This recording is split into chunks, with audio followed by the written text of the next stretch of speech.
Assalamualaikum warahmatullahi wabarakatuh. Perkenalkan, nama saya Sinta Wahyu Susantin, NIM 1704 kali 8055 dari Program Studi Pendidikan Biologi Fakultas Keguruan dan Ilmu Pendidikan Universitas Ahmad Dahlan Yogyakarta. Baik, di sini saya akan menyampaikan sedikit informasi mengenai apa itu PPE dan bagaimana penanganan jika terhirup bahan kimia ketika ada di laboratorium. Ada yang tahu PPE itu apa? Nah, PPE merupakan singkatan dari Personal Protective Equipment atau yang sering kita kenal dengan APD atau alat pelindung diri. Nah, apa sih PPE itu? PPE merupakan alat yang memiliki fungsi untuk melindungi diri kita ketika sedang berada dalam lingkungan kerja.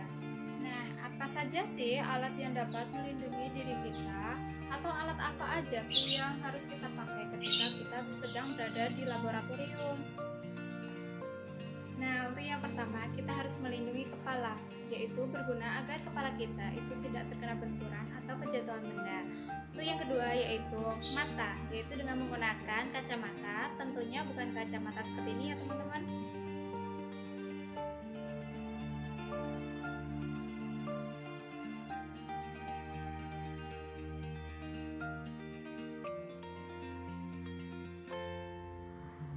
Nah, untuk yang ketiga yaitu melindungi alat pernafasan. Bagaimana sih melindungi alat pernafasan kita ketika sedang di laboratorium? Yaitu dengan menggunakan masker tentunya.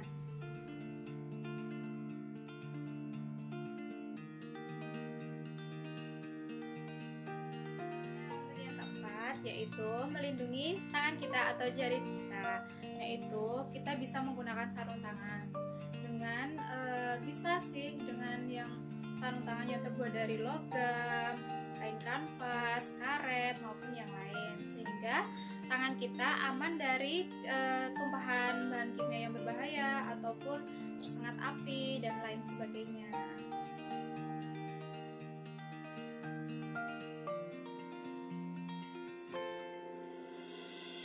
Yang kelima yaitu melindungi tubuh kita tentunya. Nah, untuk standarnya di laboratorium itu minimal menggunakan jas lab ya teman-teman.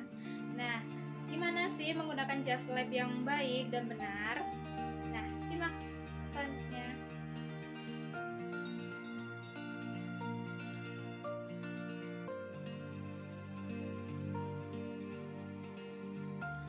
Nah, jika kita memakai jas lab, yang pertama itu harus rapi dan kancing jas harus dikancingkan. Lalu, jika memakai kerudung, maka kerudung itu harus dimasukkan di dalam jas lab. Jangan dikeluarkan ya teman-teman. Nah, untuk yang terakhir yaitu melindungi kaki kita, yaitu dengan menggunakan alas kaki seperti sepatu teman-teman.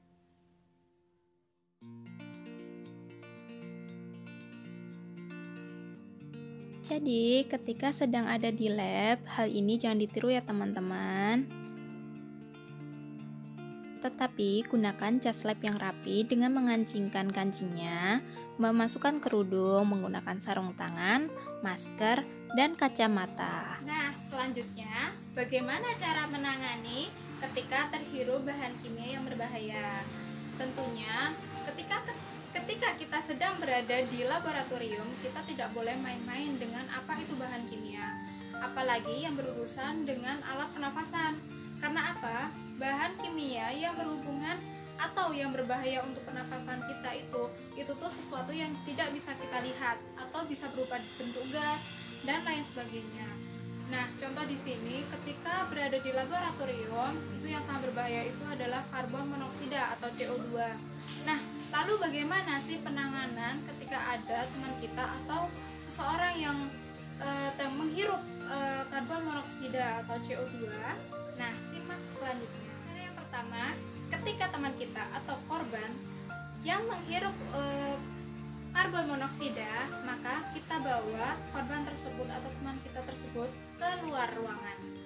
Ketika jendela laboratorium itu tertutup, maka bukalah agar oksigen itu masuk sehingga gas karbon monoksida itu bisa keluar.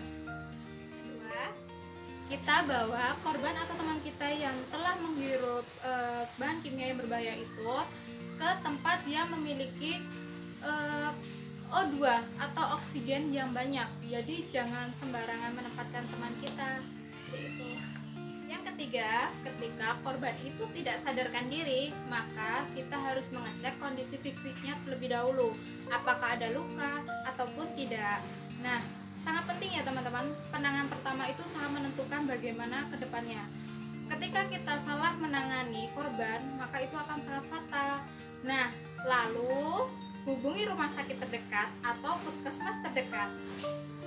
Yang keempat, cek selalu pernafasannya dan detak jantungnya sampai petugas kesehatan itu datang.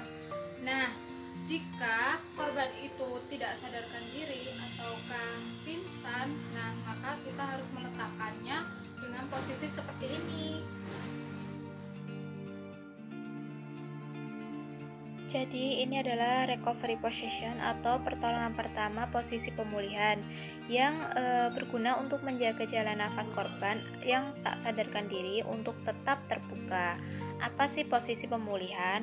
Posisi pemulihan adalah posisi dengan satu lengan yang diluruskan dan tangan yang lain di area pipi dekat dengan tangan lurus.